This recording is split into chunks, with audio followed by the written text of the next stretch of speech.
key cutting machine, 238 BS. So double blade.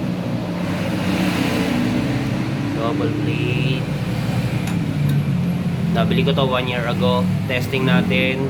Nagagamit ko naman to, pero testing natin kung ano, para makita nyo kung worth it ba itong key cutting machine type 238 BS. So para sa side na to, ito yung mga nagkakat ng mga Solex type, mga ganitong susi, Solex type, China padlock. Tapos sa kabila, side cutting, sa motor, sa sasakyan, sa padlock, sa mga doorknob. So para sa blade na to, magta-try tayo ng Yale. Try tayo ng Yale, meron tayong susi, meron tayong blank keys. Itong China padlock na Solex type cut yung keys nya. Magta-try din tayo, meron tayong susi, saka meron tayong blank keys. Unahin natin to, tingnan natin, then sunod natin to.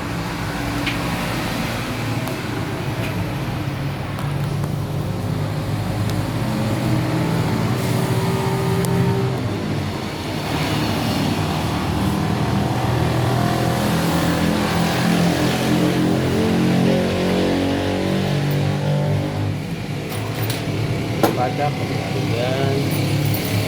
Padlock.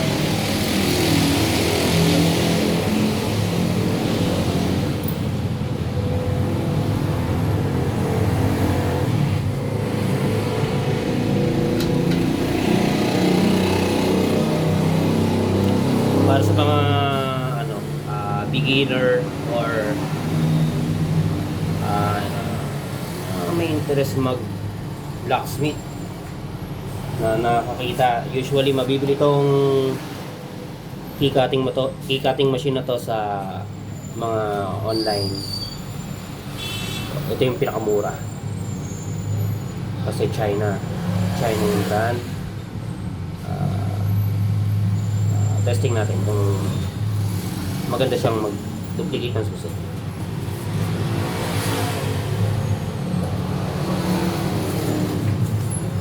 Meron siyang switch for ilaw, pwede niya itutok dyan. Kita naman.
Anyway, dapat pala naka-calibrate to.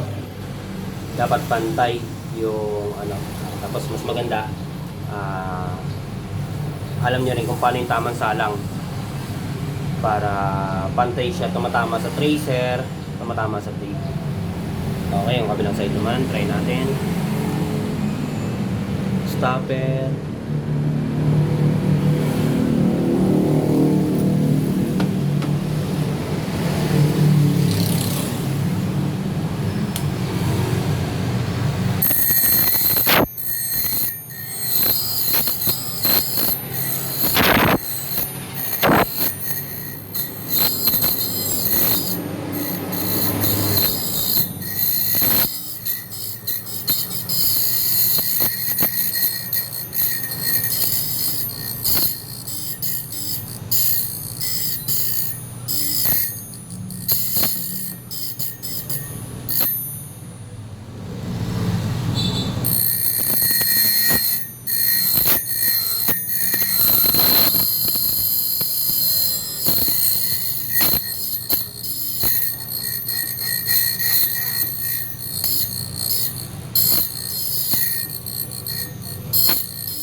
natin yung nakat nating susi.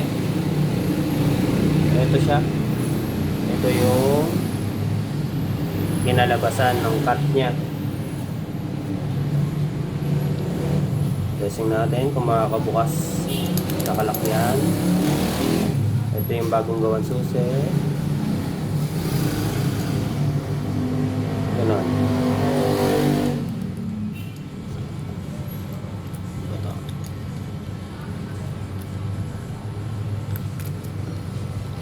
Parang medyo makapal yung blanket natin ha. Hindi siya makabukas. Meaning, yun. Makakabukas.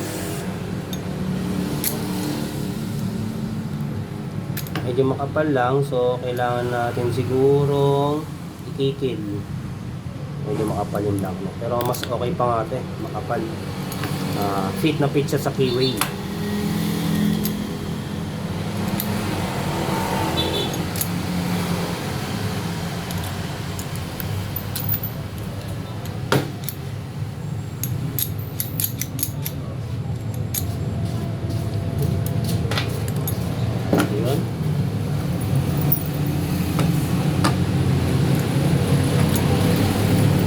Original niya medyo maluwag oh. Pero yung blanket na ginawa natin, fit na fit talaga siya.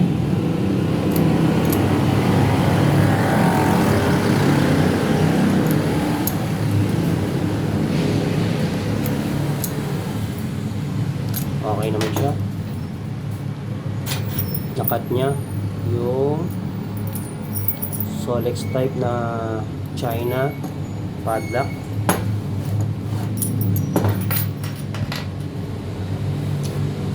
So anyway, bago gamitin yung machine, siguraduhin na malayo yung, kasi sabay umiikot tong blade na to. Patay yan. So kung gagamit ka nito, i-make sure mo na hindi siya nakaganyan. So possible tumama yung blade. So dapat meron yung parang lock. Meron yung lock dito. Na ayan, nakaganyan siya. So since gagamitin na natin to, ito naman ang ilayo natin, ano. Pwede nakaganyan. Tapos, ito. Sorry, hindi nakita. Ito naman ang ilayo natin. Kung gagamitin na natin yung kabilang blade, ito naman ang ilayo natin. Para sigurado tayong walang tatama sa blade ito. Pwede nyo rin siya ganyan. So, i-try naman natin yung kabilang blade.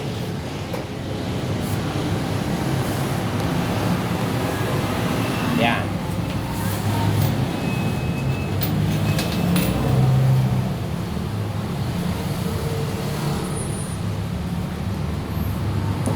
Try natin mag-duplicate dito sa kabilang blade na to. Side cutting din yan. Itong si original na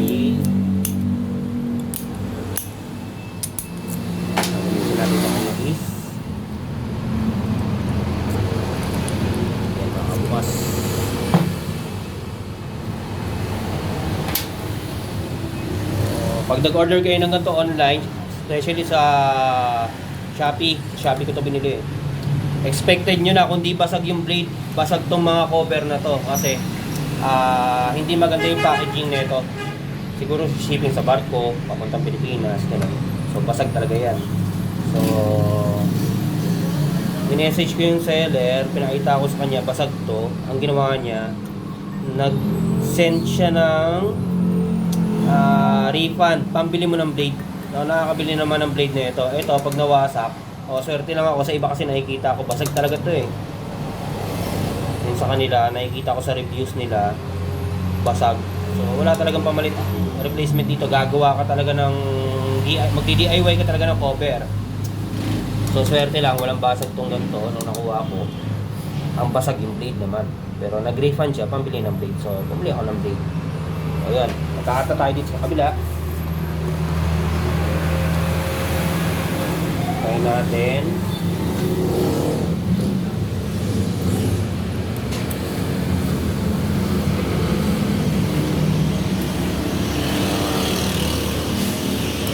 stopper muna. Unang salang syempre yung original para sa tracer, pangalawang salang. Ito. Nakakainis to kasi hindi pantay yung ano na ito, stopper. Yung stopper, ano niya. Ginawan ko lang ng paraan. So yun.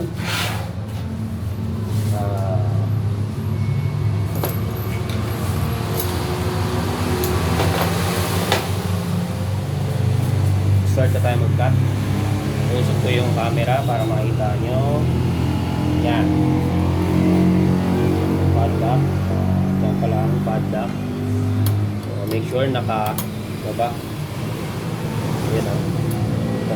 Make sure na laging nakatanggal na yan. Pag mag-start na kayo ng machine, lagi yung ikakat nyo na yung susi. Okay. So, ito kasi wala siyang handle. Wala siyang handle katulad nito. Dito ka hawak sa lock. Pero pa ganyan. Nakababa. Start.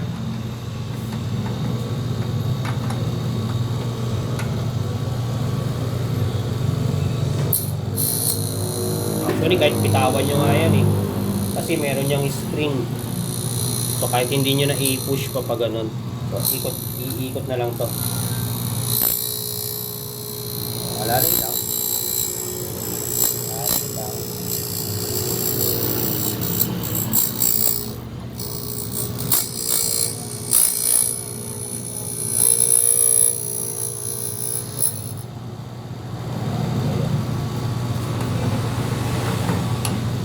So kahit hindi nyo napasadahan, pabalik yan. Yung iba kasi, ewan ko, ba't pinapasadahan pa pabalik. So tanggalin natin yung mga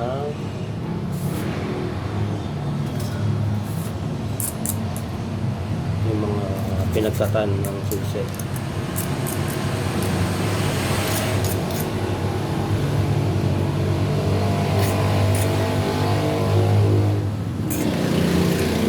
May mga tira-tira kasi siya.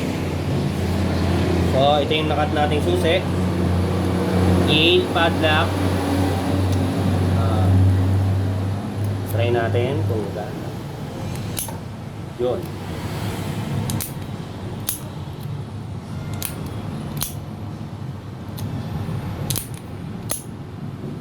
Okay naman siya, nakakabukas. Smooth.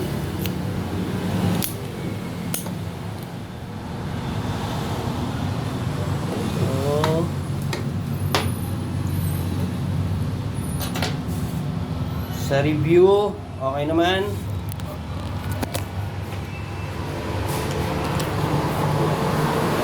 Sa Solex, okay naman sa Solex. Nakapag-cut tayo ng Solex. Dito sa machine na yan. Tapos itong Yale sa kabilang blade.